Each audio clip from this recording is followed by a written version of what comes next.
प्रभो त्र्यंबकं यजामहे सुगंधिं पुष्टिवर्धनम् उर्वारुकमिव बन्धनात् मृत्युर्मुखेयमामृतात् अहे धवलेश्वराय बालालिंगाय नमो नमः।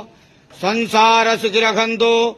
आज पवित्र धर्मर मास कार्तिक मासर प्रथम सोमवार रे समस्त श्रद्धालु भक्त मानक श्रीपद करंतु, मनस्कामना पूर्ण करंतु, कर्म क्षेत्र उन्नति करंतु, ग्रहरिष्ट खंडन करंतु, जगतर मंगल करंतु, विश्वर कल्याण करंतु, आपणकर नाम विख्यात करंतु, सेवकर डाक श्रवण करंतु, समस्त गुआवसा भक्त मानकर मनस्कामना पूर्ण करंतु। जो जो भक्त माने आपणक पाखरे मानसिक रखिछन्ति तांका मानसिक पूर्ण करंतु। बाबा धवलेश्वराय बालालिंगाय नमो नमः। संसार सुखी रखन्तु, आनंदे गेवार। हरि बोलो। आज कार्तिक मासर प्रथम सोमवार रे समस्त श्रद्धालु भक्त मानक श्रीपद करंतु, आनंदे गेवार। हरि बोलो।